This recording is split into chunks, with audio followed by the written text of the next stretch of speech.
This is the Gospel Briefing. I'm Charles King. Today, the president addresses the nation on election security, and the fact check is doing overtime. A fast food outbreak that's put nearly 100 people in the hospital. And a pastor in Bristol wonders if a private conversation about sexuality could soon land him in court. Headlines, heartbeat, hope. Let's get into it. President Trump delivered a primetime address from the East Room last night. 20 minutes, newly declassified documents, and a sweeping claim that America's election system falls, in his words, catastrophically short.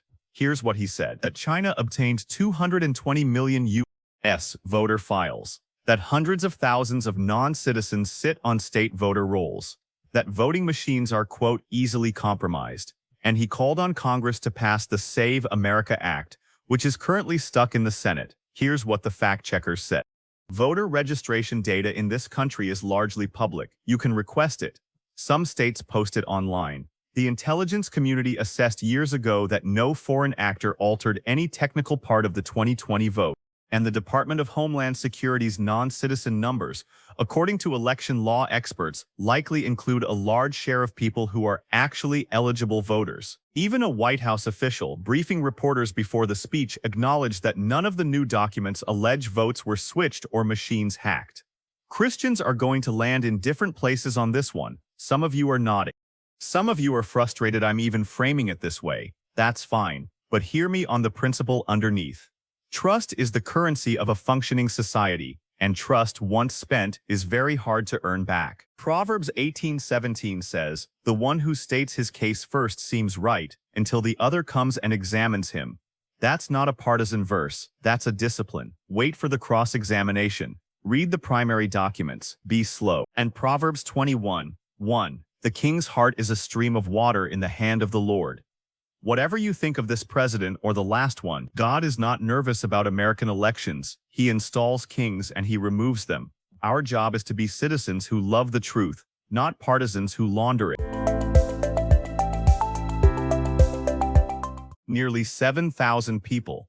That's the CDC's estimate for the current nationwide outbreak of cyclosporiasis, an intestinal parasite that causes watery diarrhea, fatigue, and loss of appetite. Of those, more than 1,600 cases are now linked directly to shredded iceberg lettuce served at Taco Bell locations in 5 states: Indiana, Kentucky, Michigan, Ohio, West Virginia. 94 people have been hospitalized. Michigan alone is reporting over 4,000 cases. The FDA traced it to a single supplier of iceberg lettuce from Mexico. Taco Bell has pulled the product from affected locations and says it acted quickly. I know, it sounds almost mundane, lettuce. But think about what this exposes. A single farm, a single supplier, and a parasite travels through a continent-spanning supply chain into thousands of stomachs before anyone knows what happened. Scripture keeps saying something we keep forgetting. James 4:14. You do not know what tomorrow will bring. What is your life? For you are a mist that appears for a little time and then vanishes. We build systems of extraordinary complexity, refrigerated trucks, border inspections, traceback investigations, and a microscopic organism reminds us how fragile it all is. That's not a call to panic.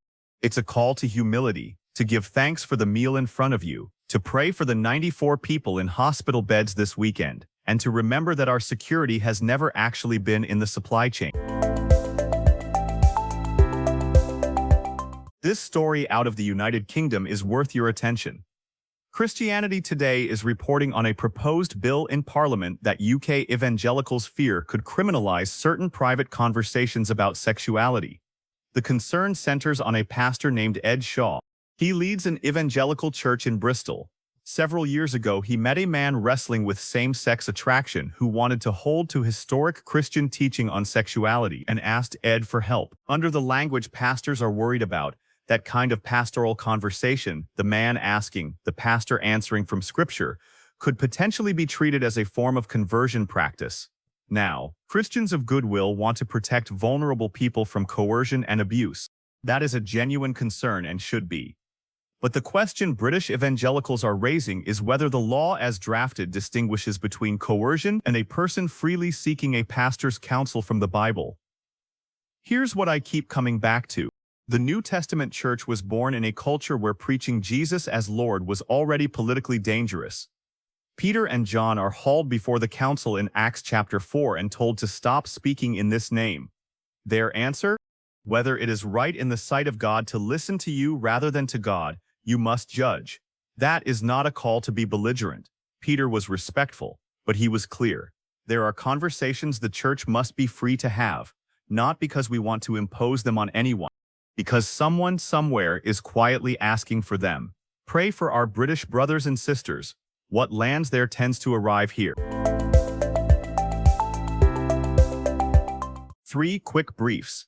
In Maine, Democratic lawmakers are demanding answers after the Associated Press reported that the ICE officer involved in a fatal shooting this week had a documented history of mental health issues and violent behavior. 25-year-old Johann Sebastian Duran Guerrero, a Colombian national, was shot near his home in Bidford.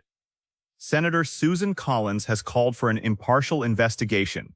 Romans 13 gives the sword to the state, but it gives it with the expectation that the state will bear it justly. In West Hollywood, a 100-year-old water main ruptured under Sunset Boulevard. Cars submerged, a sinkhole opened. Officials say repairs will take time. A quiet reminder that the infrastructure holding up modern life is older than most of us realize. Steward what you've been given. And at Yosemite National Park, overcrowding on one of the most popular cliffside trails is raising real safety concerns. Hikers are squeezing past each other on narrow ledges. Psalm 19 says the heavens declare the glory of God. Apparently so does the wait time at Half Dome. Go enjoy creation. Just maybe on a Tuesday.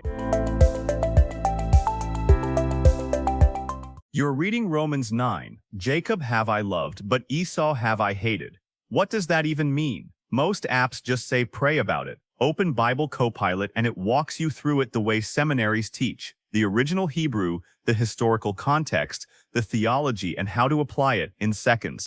Trusted AI for Bible study, not generic AI, with insight from voices like Augustine, Spurgeon, and N.T. Wright. 5 stars in the App Store. Get your first month of Pro free at mybiblecopilot.com/gospel. That's mybiblecopilot.com/gospel.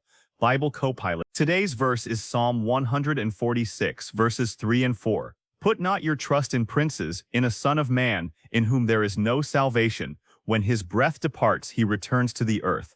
On that very day his plans perish. Presidents give addresses. Parliaments draft bills. Supply chains fail. Officers make decisions. And the psalmist, 3,000 years ago, tells us where to place the weight of our hope. Not on princes, on the God who made heaven and earth and keeps faith forever. Thanks for listening to the Gospel Briefing. If today's episode helped you think more clearly, send it to one friend who's tired of the noise. We'll be back Monday. Until then, the headlines will keep coming, and the word of the Lord will still stand.